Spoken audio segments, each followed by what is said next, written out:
The Business Advisory Group presents a webinar series, Surviving, Thriving, and Growing Your Business Through the Pandemic. Each of these webinars features New England Provisors members. The Business Advisory Group connects professional expertise within the Provisors Network with the resources that business owners need to improve the value, efficiency, and profitability of their businesses.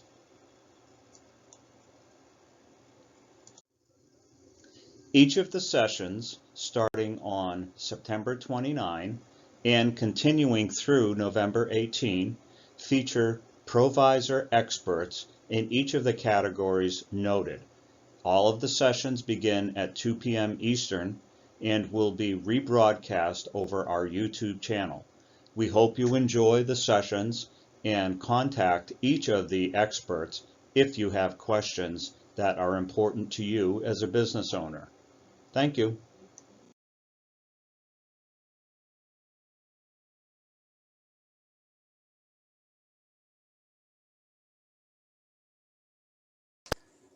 Hello, this is a third in a series of weekly webinars for business owners, all based around the theme of surviving, growing, and thriving through the pandemic. The series starts with 8 topics, and they're from here on each Wednesday at 2 p.m. I'm Warren Rutherford, owner of the Executive Suite and your moderator for today's session of Commercial Real Estate Trends. Today, we're going to discuss commercial leasing changes in business and legal terms, lead time item adjustments and due diligence and commercial real estate financing, and positive movement in certain commercial real estate sectors in the pandemic world. That is a mouthful. So first, a few suggestions for the session. On the top of your screen under View Options, we suggest that you uncheck side-by-side mode and set the zoom ratio to window. Thanks. So with us today are Matt Bacon of SVN, the Masiello Group, Tabor Keally at Donahue Associates, and Carla Moynihan at Sherin and Lodgen. Now, before we begin, let's have Matt, Tabor, and Carla introduce themselves, along with Lee Adelson, who will be monitoring the questions, and Dominic, who's monitoring the AV challenges. Matt, if you could introduce yourself, that'd be great. Hello, everyone. Thanks for being here today. My name is Matt Bacon. I'm with SVN Masiello Group based out of Bedford, New Hampshire. Mostly work with land development and some niche commercial real estate, a lot of multifamily development, car washes, and self-storage in particular. And love working with 1031 exchanges and other investment real estate transactions. So bringing a little bit of the Southern New Hampshire market to the rest of the Provisors crew here. Thanks, Matt. Tabor? My name is Tabor Keally. I'm a commercial real estate broker with Donahue Associates. Been in the business a little over 30 years. And I specialize in the warehousing and manufacturing garage type space south of the city. So we're in Brockton. We do anything from the Mass Pike down to the Cape Cod and Rhode Island line. We like to visualize ourselves as a vice president of your real estate, temporary help to get you through the buying or the selling process. And then you can go back to your business as usual without the added burden of an employee, because it is really a full-time job in a temporary spot. Thanks, Tabor. And Carla, if you could introduce yourself, please.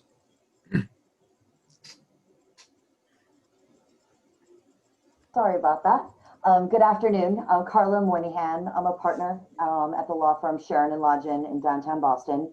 I've been doing transactional commercial real estate matters for about 25 years now, representing owners, developers, investors, and operators with buying, selling, leasing, permitting, constructing, and financing projects to get to the final successful close for all parties. Thanks. Thanks, Carla. Lee, if you could introduce yourself, and then Dominic. Thanks, Warren. Good afternoon, everyone, and welcome to today's webinar. I'm Lee Adelson. I'm a financial advisor with the Bulfinch Group. I provide uncommon thinking to yield uncommon results for business owners by implementing insurance strategies to attract, retain, and reward key employees. Also, also work during the transition for business owners due to growth, sale, succession, and retirement. Thanks, Lee. Dominic. Hey, good afternoon, everybody. Dominic Grew. I'm the founder and the owner of Elevate Business Coaching, and I work with business owners, with business leaders, and with executives to help them accomplish their business goals faster and with greater success than they would on their own. Happy to be here. Thanks, Warren. Thanks, Dominic. And as I mentioned earlier, I'm Warren Rutherford, owner of the Executive Suite.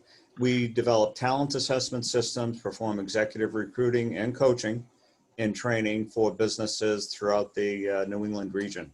For today's session, Matt, Tabor, and Carla will lead a discussion on changes in terms of commercial leasing, due diligence financing in Massachusetts, New Hampshire markets, and where our panelists see positive movement in certain commercial real estate sectors in the pandemic world.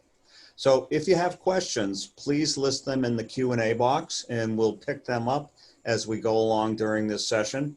And just a reminder, our session is being recorded, so thank you. So panelists, let's begin. Tabor, first question for you. What's going on in the commercial leasing area and why do you think the terms are changing?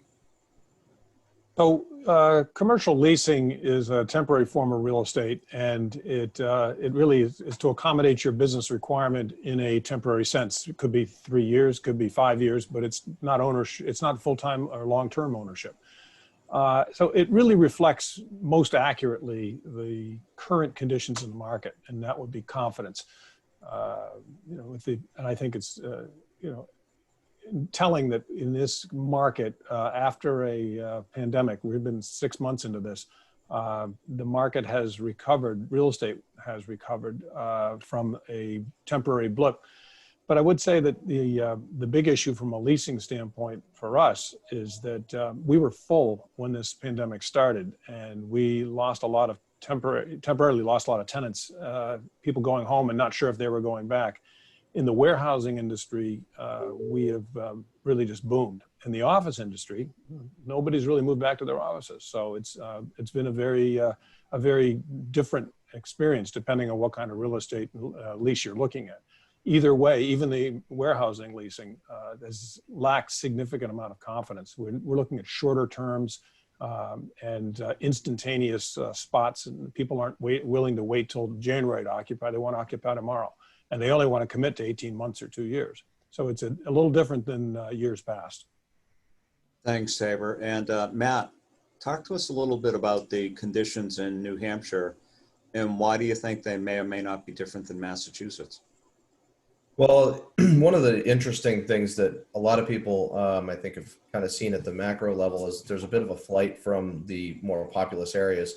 So a state that has an entire population of just over 1 million, kind of like a small suburb of Boston, population spread out over an entire state, has a lot more room to spread. And we have excellent employment, education, and school system factors that really make it desirable to live in New Hampshire. So we've had a massive influx of people from the Massachusetts and New York markets in particular.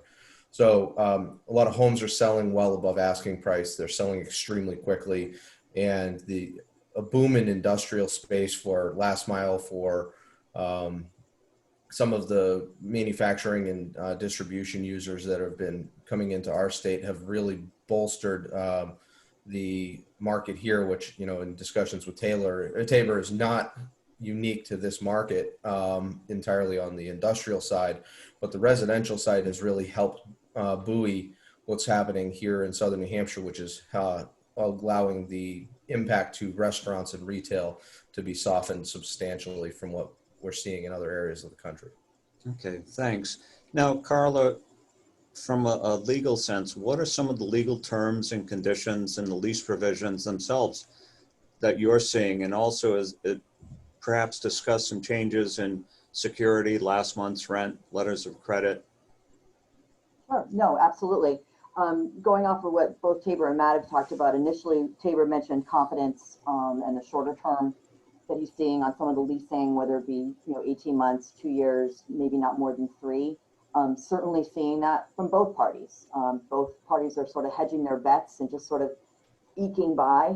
So with that in mind, I'm seeing some landlords agreeing to put property, for rent at lower per square foot numbers than they would have ever thought as part of their investment or their portfolio, but short term.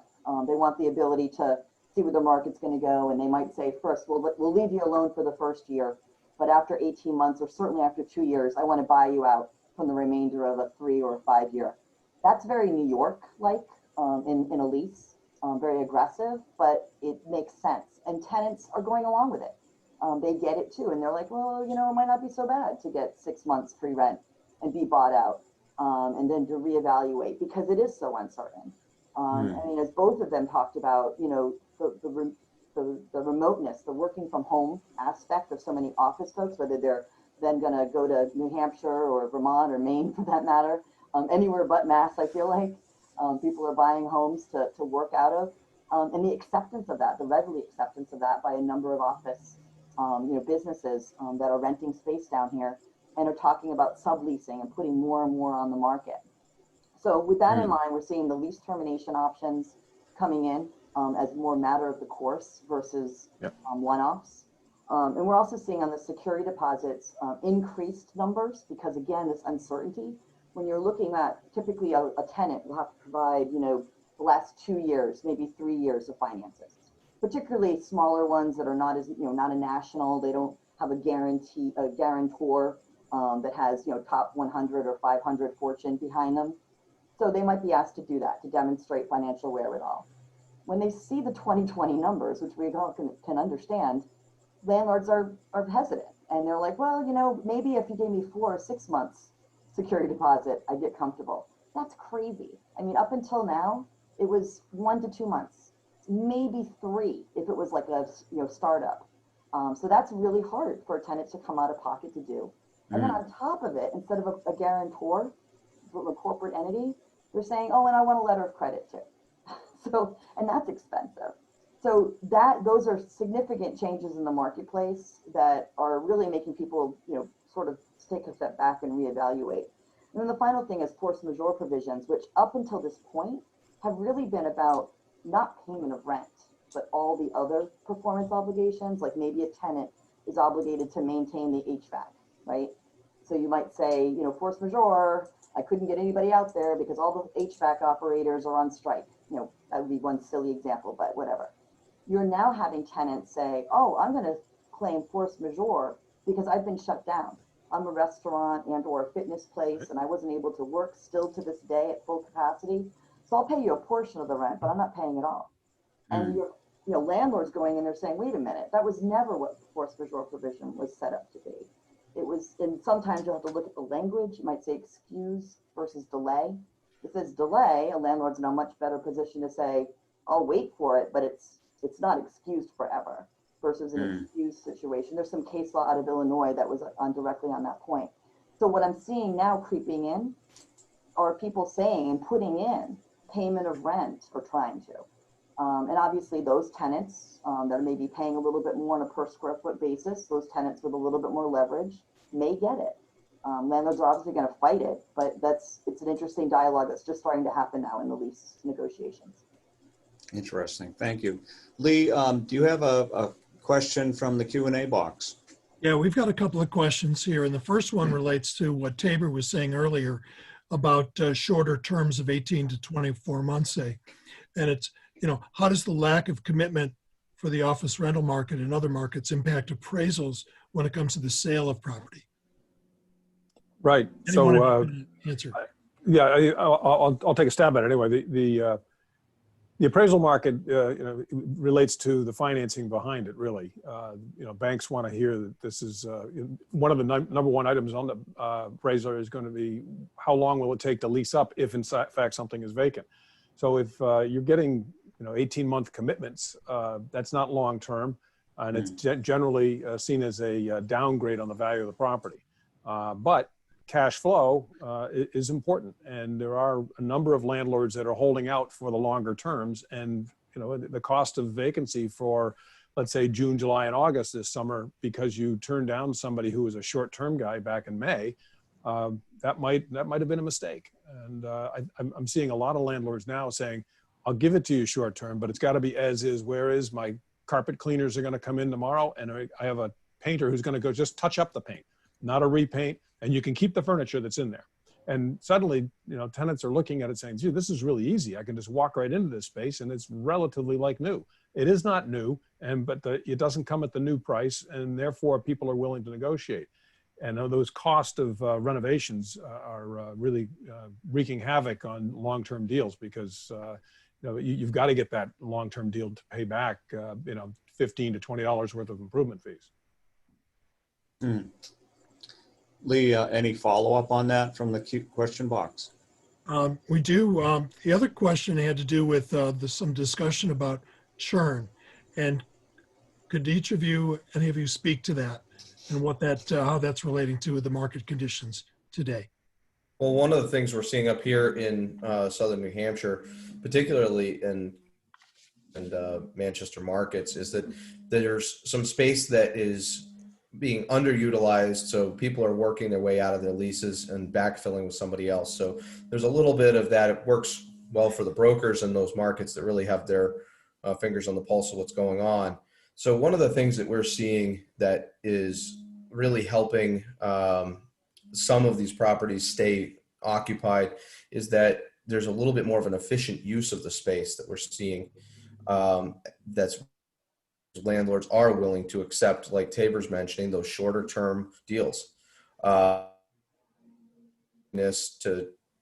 just keep the space occupied, whether it's to meet the loan covenants that they have on the property for these landlords, or to ensure that they can maintain their cash flow, whatever their motivation right now.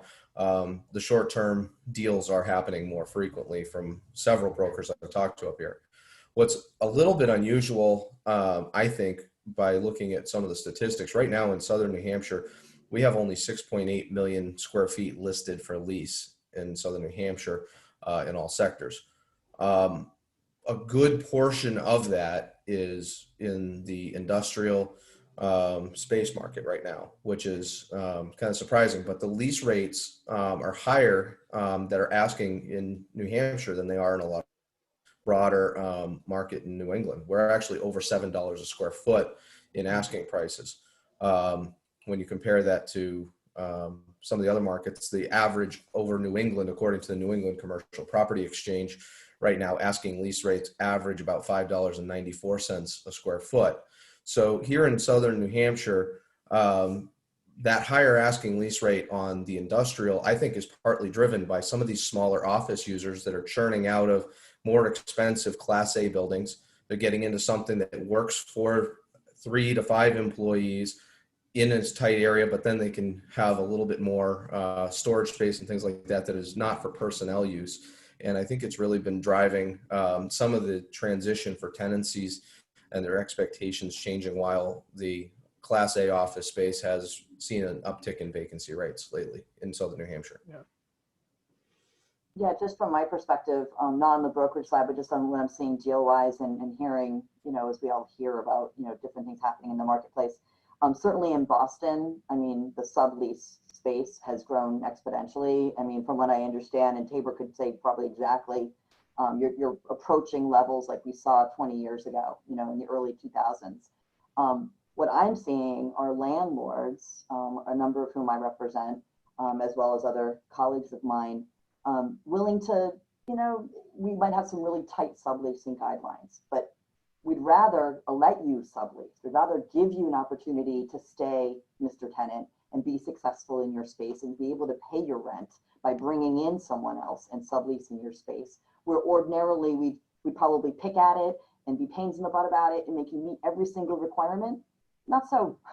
We'll let you go and do that. And it might even be someone on my campus. But again, the whole idea of it's better to have productivity. It's better to have the financial wherewithal to pay the rent. It's better not to fight every little thing. So I've seen that happening more and more, which I think is back to that whole, generally landlords and tenants work well together. And we'll talk a little bit later, but it's the lenders that screw everything up sometimes. Sorry for you lenders that might be watching. Well, and to build on that, Carla, I'm seeing with the appraisal gap that we're experiencing here in southern New Hampshire, those lenders are getting very, very conservative, and the appraisers that are representing them on these valuations, I don't think they're working really, really hard to justify the purchase price that they were maybe looking to put on these buildings in the past. Some of these assets are being essentially appraised at their assessed value or very close to it. I'm seeing a lot of mirroring from that side. And I'm also seeing a lot of appraisals that are just being discounted a flat 10, 15, 20%, that they're basically just saying COVID. And it's not making by the way, sense. totally eviscerates the interest rate reduction that we got. Right. We get these really low Exactly. interest rates, and then the conservative lenders / appraisers come in and screw that all up by downplaying it so much so that you basically lost the benefit of what happened with the reduction in interest. And the reality that we're seeing here in Southern New Hampshire, for instance, with my specialty in car washes, I just got an appraisal back that they reduced the value because of that. And then one of the banks just walked away from the deal, simply saying, we're worried that people aren't getting in their cars and going places as often. So we want to, we're going to sit this one out. And by the way, where's the metric? Numbers are up But they said, we're worried about this. It's like these, phantom, show me the facts. But yeah, and meanwhile, counts may be down in front of that, but the wash is putting out more cars clean every single month than it was last year without COVID's traffic impact. There you go. How that makes any sense in this world, I don't understand. Well, I do. I know why they're going, because I'm sitting there watching it. I'm home all the time now. Yeah, and I'm sitting exactly. in my car going, hey, I'll just take a quick run down. There's no traffic, and I'll go and get my car washed. I could give them that metric. Tabor, what are you seeing? So I think that the one big item that we all are well aware of is that people aren't supposed to be in their office buildings with a lot of other people around them, and staying distant means staying out of an elevator. So anything with a multi-floor office building is at significantly less occupancy than it was a year ago. And for the moment, many of those landlords are still receiving rent. But if you look at the listings available in downtown Boston, the sublease market has just blown up. It's huge. And there are a lot of tenants and brokers that are getting really aggressive and pushing and trying to reshuffle that match because those office spaces are, quite honestly, leading the pack in not only vacancies, but also forcing most of those tenants that need some kind of space for their employees, forcing them out to the suburbs where they can be on the ground floor, or maybe a second floor walk up, and not have to deal with an elevator and not have to deal with, working out of your kitchen. Many people enjoyed being with the family during the pandemic, but they've had enough of that, and it's time to get back to work. And it's really hard if you've got pets and kids running around. You do need an office. And those are the only office leases that I've been doing lately, have been people coming out of downtown Boston, and they're used to the downtown Boston leases and the lease rates. And they're also used to the downtown Boston improvement, but they only want to commit to 18 months. So the landlords are having a hard time saying, yeah, I'm happy to spend $20 a square foot on improvement, but you're only going to spend $18 a foot in rent, and you only want to be here for 18 months. No banker in their right mind would loan on that, and most landlords are just shuffling, trying to do their best to make an as-is, where-is deal. That's where we see the market has changed in the dichotomy. Instead of everybody fleeing the suburbs, going into the city traditionally, it's now the other way around. And for those suburban office spaces that haven't been fully occupied in the last 10 years, always with a consistent 20% vacancy rate, those are the ones that are full right now. Thanks, Tabor and Carla and Matt. I want to shift a little and ask Carla, what are some of the changes you see in the due diligence underwriting process for commercial real estate financing? We've touched on some of them, but if you could get a little more complete on that, that'd be helpful. Sure. No, I mean, Matthew certainly touched on a little bit in terms of the appraisals, and we can talk about that aspect of it. So generally in due diligence, there was always some lead time items, so to speak, ones that you would start with for fear that you wouldn't complete within that due diligence period. And the timing of that pre-COVID could be as tight as 30 days, and people really weren't concerned about that. It was pretty common. You could even do a 15-day, maybe 15 business days, turnaround, certainly on a cash deal. Any day of the week, you could do those, and they were happening. a year or two ago. Now that we're in COVID, the timing is at least double. I mean, you're talking, 45, definitely 60 days that it's taking to do your phase 1 environmental site assessment, your property condition assessment, full-blown ALTA surveys. If they weren't just plot plans, you need someone to actually do a field survey. And then the appraisals themselves. The appraisals being the longest one out of all those. We'll get to those in a second. So in terms of timing, if you can't convince a bank to go with just a simple database review environmental questionnaire, you need to do a full-blown phase 1, minimum 45 days. But these guys are really backed up.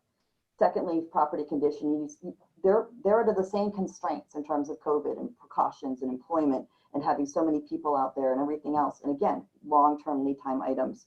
And then finally on the appraisal, I mean, you're lucky if you get it done within that time period. So you're now seeing tacked on the traditional due diligence where you get everything else outside of the financing done, and financing contingencies are coming back in to PNSs, which again, pre-COVID, it was a total seller market generally. I don't mean to overblow it, but as a general matter in Massachusetts, it was seller dictates timing. Don't ask for too much, Mr. Buyer, or you might lose it out to another buyer. Right. Now it's completely opposite, I think. And I think it's very commonplace for folks not to just plop down a cash deposit and then finance later, or sorry, cash money to buy and finance later, but rather tie it up with the financing and get that contingency. And I have right now a 90-day plus financing contingency. We're trying to close for year end, but we have the ability to further extend if the lender needs more time. And it's that open-ended. That's crazy that I got that. But the seller was happy to do it and have a willing and able buyer at hand that demonstrated with the deposit that they certainly had, the 20% down. So. Are there any changes, Carla, in termination rights and build out construction terms? Any other? Yeah, so issues? I mean, again, the force majeure stuff is coming in again, resulting in potential termination rights. There's definitely you can leave for any reason whatsoever. You don't have to come up with a reason in terms of terminating the PNS. And, from a force majeure, build out right type, scenario, the idea that it could be for no other reason, but I can't close the deal because of shutdowns and whatnot. Although I will say some title companies have been providing an endorsement that would otherwise get you around that. Hold on one second. Sorry. That would otherwise get you around that by virtue of basically covering it. We'll call it gap, but it's not. It's the inability because the registry is closed to get on that day. And it operates in a very similar manner to a gap. Oh, okay. Now, Matt, in New Hampshire, what trends are you observing in the PNS contingency market and in the leasing market, particularly commenting on time and appraisals? So I would echo what Carla's saying. We just had what I would call a simple multifamily deal that it's older product. There's been probably 25 similar transactions that have happened in the relevant time period in this single municipality. And we just had to extend the closing date by about 3 weeks because an appraisal, which was ordered right at the beginning proactively, took, I think they quoted it at 5 or 6 week turnaround. And that was right from the beginning. And they didn't do that from the time that it was placed, but actually from the time the order was accepted, which wasn't picked up right away either. So it created a bit of a challenge where we're now close within probably 2 days of getting the appraisal report into the bank. And the bank's just going to ramrod it through their approval process so that we can close this deal and get it done. But things like that are happening. By contrast, I just did an affordable development deal for multifamily, and that deal just closed finally. It was under agreement for about 2.5 years. It delayed twice by 90-day windows. It was supposed to close right after the shutdown was announced, but of course the buyer said, hey, with all this going on, we now need more time to get our ducks in a row for this financing. It was mostly smoke and mirrors, but it happens occasionally. And there were probably a couple of slowdowns, but then it was actually re-accelerated and it closed well in advance of what they had intended, because one of the lenders had the money and they had to put it on the streets, and they said, we have to close by the end of this quarter. So it closed on September 30th, of course. So there are a lot of timing games being played right now in the name of difficulty due to COVID. And I think the reality is it's just that the buyers have more had even 9-10 months ago, and definitely a lot more than they had about a year ago. So to Carla's point, they're asking for a lot more. Wouldn't have even asked for them, because it probably would have taken their offer and thrown it out of the running before they even got into the process. So we're seeing a lot of that in Southern New Hampshire assets that I'm working on right now. I want to add one more thing to Matt before we go back to Tabor on it. What Matt was just talking about in terms of the timing. So two things. One, I have banks not even letting me pre-order, prepay for an appraisal, which again, pre-COVID was like common course. They would let me do that, and I could advance the $2,500 for the appraisal before my whole loan application was in and approved, right? And starting with underwriting. They won't let me. And the reason why they're not letting us in part is not COVID, to Matt's point, but because the interest rates are so darn low, and they're full. They are full with folks trying to buy, refinance, whatever. And so that's part of the problem sitting there as well. It's sort of like what do you want to call that? A perfect storm of the two things meeting. So that's resulted in some of the issues that we're seeing and trying to now negotiate around in terms of the documentation. Oh, and Carla, where's that $2,500 appraisal anymore? Sorry, I just threw out a number. I've seen them go up 50% in cost. Right, and you can tell I'm not paying the money, right? That's why I'm on training that with developer. On top of it, if you tell them you want them to show up at the site within the next 3 weeks, they want to charge you an extra $1,000 just because. You're right. Tabor, what do you see in that due diligence underwriting process and financing? How's that impacting the actual leasing market in your area? So I think just one little point before I answer that, going back to what Carla was mentioning on the issue with COVID is sort of a coverall for everything. But it's true, the low interest rates out there have really exacerbated all of the business problems that we've had with financing. And to a certain extent that even I think is Freddie Mac and Fannie Mae for the residential side there's a 50 basis point bump for anybody refinancing versus new. So they're giving the low interest rate to the buyer, but they're not giving it to the refi just because their underwriting is backed up incredibly, and they've got they don't have the ability to handle all the volume. And and I guess that's a happy problem to have, but it's still, if you're refinancing, it's still a problem. So from the other side, from the commercial end of things, this whole, and whether it's due to the refinancing and overworked underwriters, or whether it's a COVID-based issue, these financing things have dealt a blow to the leasing market of buildings that are changing hands. And typically when a building changes hands, it's unusual for there to be 100% occupancy and for no lease turnovers in the foreseeable future. Typically, there is a vacancy. There's often the reason that it's being sold is because the seller is closing their business or retiring. There are a lot of, so there is typically vacancy to deal with. And with a bank being slow on the underwriting process, it gets very difficult for a buyer to do anything.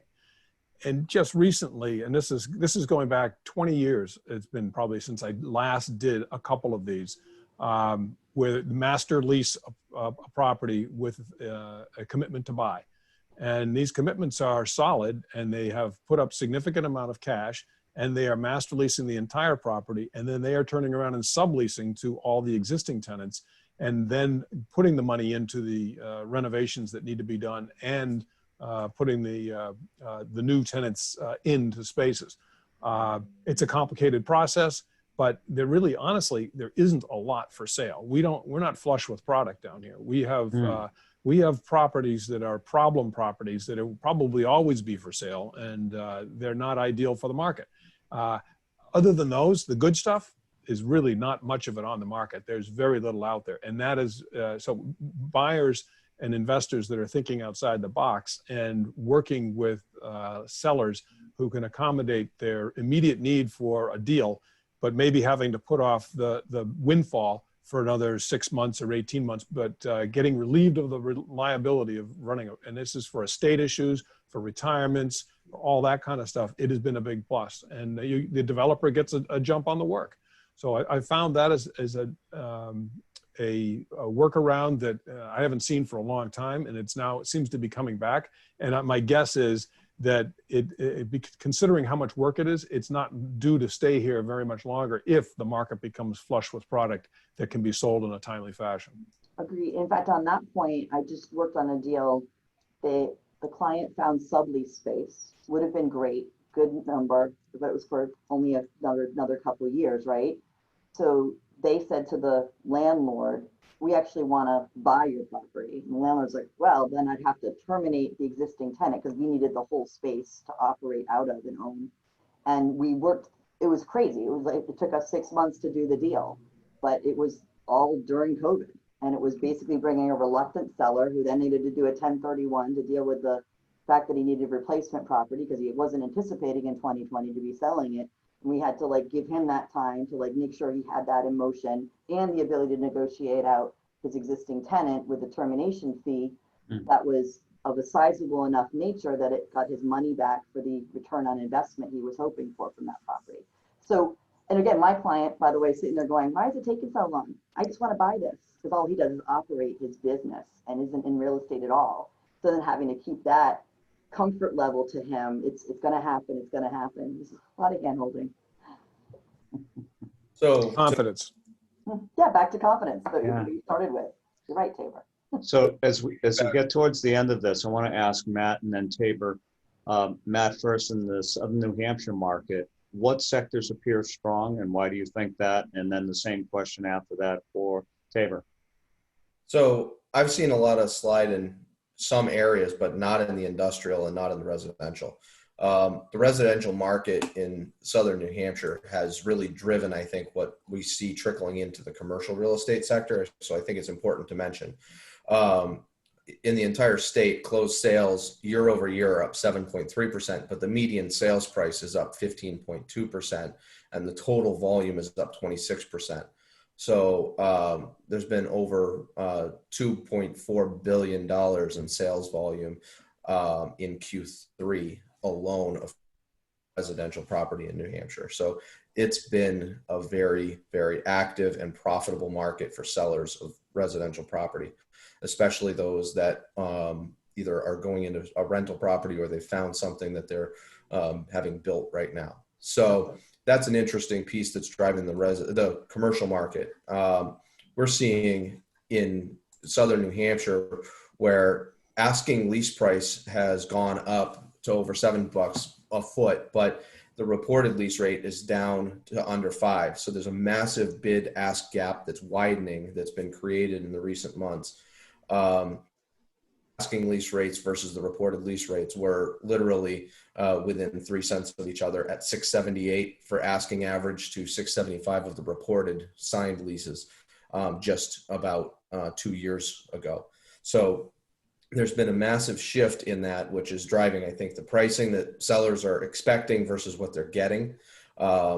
Sale prices are down about $5 a square foot in the industrial sector, so not substantial. It's down substantially more in office and the retail sectors, partly due to what Carla and Tabor were talking about with reduced lease terms that are coming in on new leases. So the banks, everybody else, the confidence of the buyer coming in of how long that space is going to be occupied is being reduced. So we're seeing a lot of that in Southern New Hampshire, but frankly, the industrial side, we've had 15 leased properties just this month, whereas the average month has about 10 in the last 2 years. So leasing activity is up in industrial property, even though the pricing is down a bit. So I'm seeing a little bit more landlord motivation to accept tenancies that maybe they wouldn't have taken before. Thanks, Matt. Tabor, how about in the Massachusetts market? Sectors that are strong and why do you think that? So I think I don't do residential, but residential is really a good chunk of what we do as commercial brokers. I'd say about 40% of our commercial market, industrial market is follows the residential because we are the service providers. That's where you get your lumber and your parts and pieces, et cetera. And I think in any market there are like such as this where there are losers. Those losers might be downtown office buildings. They might be downtown residential condominium sales. But every time you have a loser, you got to have a winner of some sort. And the winner on those are the vacation properties in New Hampshire, upstate New York, Cape Cod. That's where people are moving. I have a summer house on Cape Cod, and geez, there's been properties for sale for years on my street. Suddenly they're gone, they're done. And that's more anecdotal. I don't have the true reference. But at the end of the day, the first thing we all did in the middle of March was we called up Amazon and they started delivering our groceries. And that's a big change. And that's really a commercial or industrial change. All those, all those cardboard boxes have to come out of a distribution facility and they come out of a factory somewhere. And those distribution facilities are popping up like weeds. A recent sheet from an appraiser, which is a comparable lease sheet that we as brokers, we can tend to contribute a couple of lease deals to them, and they use them as examples and comparables in an appraisal. And one of the most recent ones, I would say a very large percentage of that sheet was Amazon deals. These are all on the Route 495 belt, and they were all in that 80 to 170, 180,000 square feet. And it was interesting because usually you don't see more than one name listed on a list of, let's say, 10. And I think there were 4 or 5 of them on this list, including all these leases, were Amazon deals. And so they are driving the market, and they're paying a fairly high rent, not because they want to pay more, but because they have a lot of trucks. They got to park a lot of these vehicles. They're paying outrageous rates to park tractor trailers in your neighborhood temporarily around the Christmas holidays. It's a big deal, and it's a driver, but it's also a loser. All the business that's going to Amazon, it's business that somebody else isn't doing, and those are the ones that are slipping. So I think that the guys that are doing their business with Amazon, at least for the moment, are winning. I don't know how long Amazon's going to let them win. They're probably going to buy them out too, but that's the market driver right now, is that just-in-time delivery from a van in your driveway. That's what's paying for all this work to be done, and it's showing up on the warehouse and industrial parks around you. I think the office market is just suffering, and I don't see a winner in that office market really at all. Thanks, Tabor. Lee, you have a question in the question box that we can pose to Carla?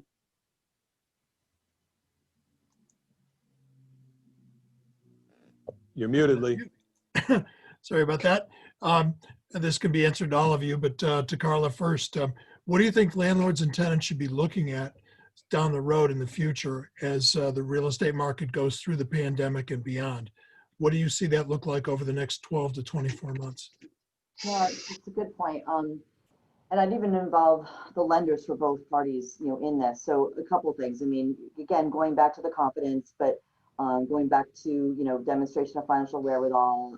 I personally think, based on everything I'm hearing from the overtures that landlords are getting from a number of their tenants, that even those that have been paying portions, if not full rent up to this point, is the serious concern about bankruptcies. In that in 2021, the first, maybe you'll get through the first quarter, but by the second quarter that we're going to see a ton of bankruptcy filings for all those reasons, including the losers winners, analogy that Tabor mentioned. I mean, talked about being in the right position. I mean, Amazon talked about having the same day delivery. I want to say maybe 6 months, 9 months before COVID hit in the Boston area. And they were able to do it like on a turn of a dime by April. That's incredible that they were able to see the possibilities and be there at the right time. But most times you're not. And the concerns happening right now that I'm seeing between landlords and tenants and certainly working out the deferment, same things happening in the hospitality arena, hotels. It's going to take a good 24 months for these guys to like work through this awful situation, to get consumer confidence back, you know, post-vaccine, to getting people back and using the hotels the same business turnaround they used to, if they do still. People have gotten really comfortable about Zoom and all these other ways of communicating virtually. Maybe I don't need to fly in a plane to California every week to meet with so-and-so and do X, Y, and Z. Maybe I could save some money. Maybe the company's okay with that too now. So there's gonna be a lots of different changes going on. Sorry, I'm getting a little bit off course. Specifically, what I wanted to comment on is that as much as our landlords and tenants have worked out some wonderful potential deals, and whether or not they can continue to do that going into 2021, the problem that I've been seeing is the lender to that, and that conservative nature that we've talked about throughout this conversation with respect to their bent. And this idea that, nope, not going to work. Nope, don't want to have any risk. Nope, nope, nope. And they just keep saying no to these ideas of, which are completely reasonable. We'll let you defer rent for a 12, 18-month period. We'll extend your lease by 12 to 18 months. We'll let you pay it over the course of the remainder of the lease term, et cetera, et cetera. What is the problem? Well, lender goes, we don't have anything that deals with that in the loan agreement. Really? Because nobody thought about COVID happening? What a surprise. So it's not in there. And then you're talking to someone that's just a check off the box person. So you got to wait to get to the person like 5 people up. And that takes time. And the tenant doesn't have that time. And as the time is clicking, they're getting concerned. Which places do we close? Which divisions do we, basically write off? Where do we declare bankruptcy? Whatnot. And that's what's happening. So the longer you take to make a decision, the more time you're giving these people to freak out and worry about their risk. And then they're going to make some decisions that are not going to be helpful to anybody, and everyone's going to lose. So that's my 2 cents on it. And right now, I think the lenders are somewhat pouring some gasoline on that fire by their intent to shore up their books, and they're selling off some loans. They're looking at putting other properties to auction, and we've already seen an uptick in auctions due to financial distress, some of which, to Carla's point, created by not being willing to work with the process proactively earlier on. And, SVN has an asset recovery team that is right at the forefront of that. They do a lot of bankruptcy court auctions, and they're swamped with BPO requests right now. There's a massive uptick in that. And every time those broker price opinions start getting ordered that much, it's a sign that either the lenders are panicking or they're essentially creating a challenge for their borrowers. So I see a lot of things for the savvy investor to maybe keep some cash on the sidelines for the moment, and maybe there'll be some stuff to scoop. But keep a little cash, on the sidelines so that your bank also doesn't get too skittish and, try to pull your loan on you. Thanks, Matt. To that question, Tabor, what do you think landlords and tenants need to be more aware of in the next year? I think to Matt and Carla's point, I think the landlords and tenants get it. They're in the business of, making sure that the business happens, and that's not necessarily always the bank's business. And the landlords and tenants are going to have to skate around some vacancy issues and subleases. I've got a landlord in Canton, right off of 95, good sized industrial park. And we have 0 official vacancy, but we have all sorts of sublease vacancies. And many of those vacancies that we've had, at least in the past 12 months, have been occupied by other tenants within the park. And it's really a matter of shuffling people around to the right size. Some of them are growing, some of them are shrinking. And that's, I think, unusual, but the landlord has really gotten behind that and been willing to do it. He's now, his loan is coming due a year from now, and his bank is asking him some questions about what to do. And now the landlord is suddenly panicking that his financials aren't going to look so good because he's only got a 12-month commitment on this. He's only got 6 months on that. And these are tenants that he's inherited some of these sublease deals, and people are reluctant to sign long-term. And I can see that the banks want to see 5-year deals. But if you had a tenant that, you know, failed, which one of these was a 10,000 square foot tenant. And we did a 1 year sublease. That 1 year sublease has only got 4, maybe 5 months left to go. Where's he going to go? Well, he's not sure yet. You know, we'll wait and see if we get a vaccine, wait and see if we're all going back to the office. And everybody's going to sit on the edge of their seat and wait and see.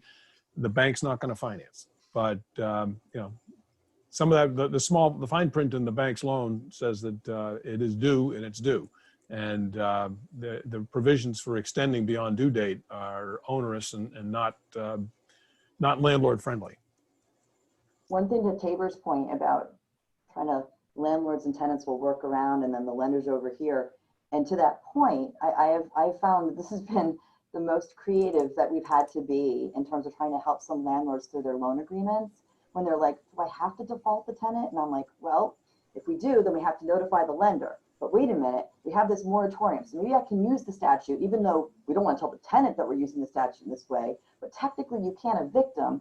So maybe we don't default them. Maybe we just give them a notice of accounting and the delayed payment. So we've definitely, and I hope there's no lenders on here that are my clients' lenders, but we've been stretching the statute, which comes up, you know, this weekend on 10/17. It's Right. no longer, you know, the case. We used it to our advantage to buy ourselves time to again get back to the right person, which we finally have, and now we've negotiated a solution, you know, at a macro level for, you know, all 20 tenants. But thank God we had that in a weird way. I never thought I'd be thankful as a landlord to have a moratorium on evictions.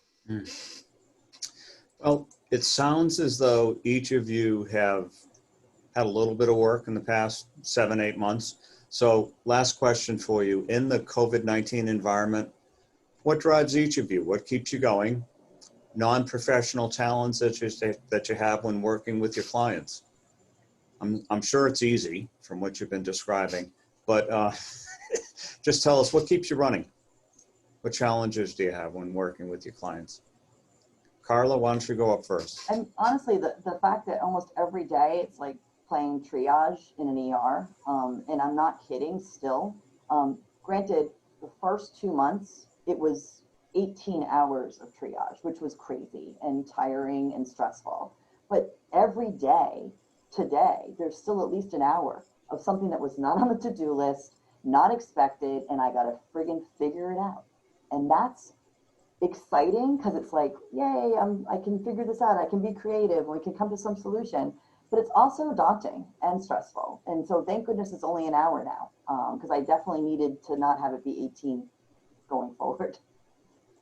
I've been seeing some exciting stuff with dealing with, just like Carla's talking about, dealing with people like Carla that really know how to solve a lot of these problems for their clients. You know, we don't have a crystal ball. We don't know what's going to happen. And to Mark's question in the Q&A, we don't know how the market's going to react. I think it's going to come back with a ton of confidence. I think interest rates are going to stay low, and I think it's going to drive some really good, solid demand. And there's going to be a flood of confidence coming back into the market that's going to do that. But that's an opinion, and I don't really have anything that I can back that up with because, you know, who could have predicted what's happening with COVID, let alone what the impact's going to be in an unknown future. So working with advisors, though, that see it from different angles, I've been able to work more closely during this environment with really good, gifted attorneys, accountants, you know, economists and people like that really has helped me learn a lot more about what I can do to help my clients and when to bring those other professionals in. Even though I can't give them the advice, I can tell them when they need a little bit more of that specialized advice. So kind of backing up to the last question just for a second, I make recommendations. The simplest takeaway is keep your advisors as close as possible during this environment. Yeah. Because if you can have that really good team of advisors on your speed dial and you're talking to them more like I am right now, you're really going to have a substantially better outlook for 2021, 2022, I think. Great. Thanks, Matt. Tabor, what drives you and keeps you going? So I think we all love to go to work when it's fun, and nobody wants to go to work when it's not. And, figuring out new things, as Carla said, just, it makes it fun. It's stressful, but it is interesting to figure out new ways instead of doing the same old stuff. I think that to Matt's point, it's nice to be wanted. And, generally speaking, business can and does go on every day without accountants, without lawyers, without real estate brokers. And if the landlords and the tenants out there really know what they're doing, they'll figure out a way to put us out of business. Well, honestly, as soon as this stuff started hitting the fan, we, in general, I've been getting a lot of calls. And it's calls that they're looking for advice. They want an advisor's opinion on all sorts of things I'm not even qualified to give opinions on, but they want some reassurance that it's going to be all right. They need somebody to hold their hand. And for me, that's a great position to be in. And I really enjoy being looked up to as somebody who knows, even if I don't know everything. But there is a way to figure all this out. And with an advisor, as an accountant, an attorney, a real estate broker, et cetera, you can get through this. But it is important to keep them on speed dial, as Matt says, because there is a lot of unknown, and without just charging into this blindly, you'll be all right. But if you do just go ahead and take this on and figure you can do it yourself, you're likely to get hurt because there's a lot of things you hadn't thought of. And we're all learning new things, but you definitely need to bounce it off a lot of us. Thanks, Tabor. Lee, you have a question? Yeah, we have a question from the audience. Assuming that there is a vaccine sometime by the end of the year and widely distributed sometime next summer, how will the commercial real estate market react to those assumptions if and when they happen? Who wants to take a shot at that one? Closing up on the hour. Well, I think we're going to get a boost of confidence. I think we're going to have a few people that have gotten cabin fever and want to be back in a traditional office setting. I had to run away because my dog was out barking.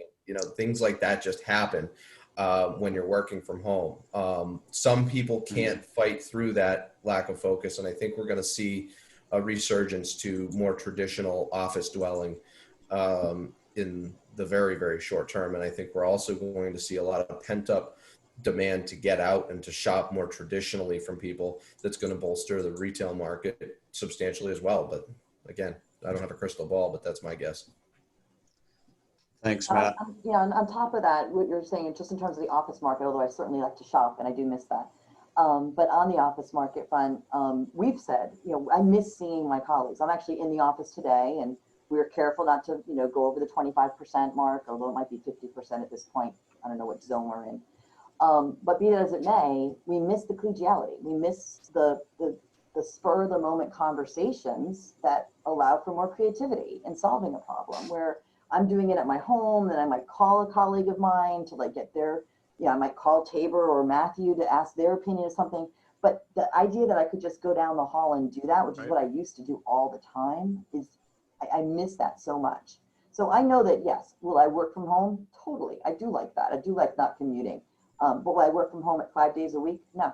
I absolutely positively know I'll be coming in at least 2, if not 3 or 4 days a week in any given week when this is back. And that's going to be the case, I think, from a large majority of the office folks. I mean, you might miss out on some of they called it TAMI. Tabor probably knows what I'm talking about, or Matt. Yeah.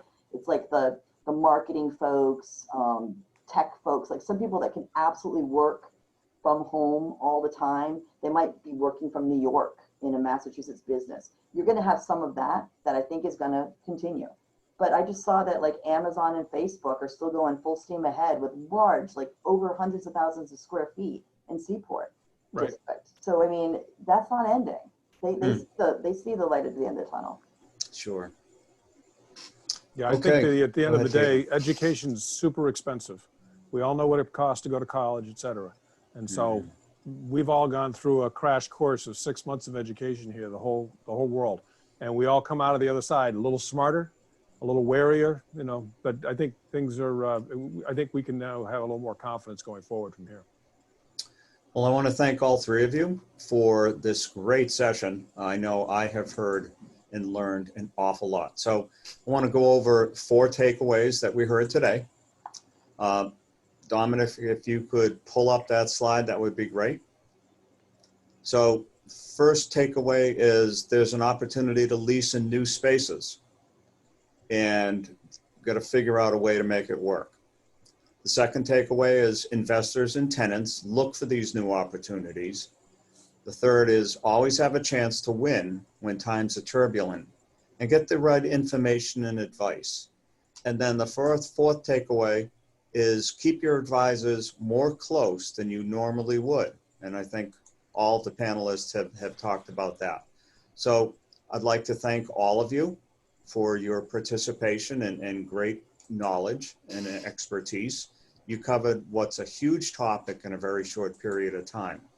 So pulling up their contact details now, if you want to know more about anything they've talked about that might have piqued your interest or concerned you, just reach out to them. They'd be happy to have a conversation. And finally, I want to thank all of those who have dialed in via Zoom. As a reminder, this was week 3 of a series of 8 webinars. And next week, we're going to be talking about hiring and managing in the workplace in the new normal, featuring yours truly, Monica Haran and Dave Robinson. So I'm going to be sending out an email notice to each of you who have listened in on this webinar to include the panelists' contact information. So on behalf of Dominic, Lee, and our panel of experts, I want to thank you. I'm Warren Rutherford, and have a great day. Thank you. Thanks, guys. Thank you, guys. Thank you, everyone. Thanks for your participation and thanks for attending today.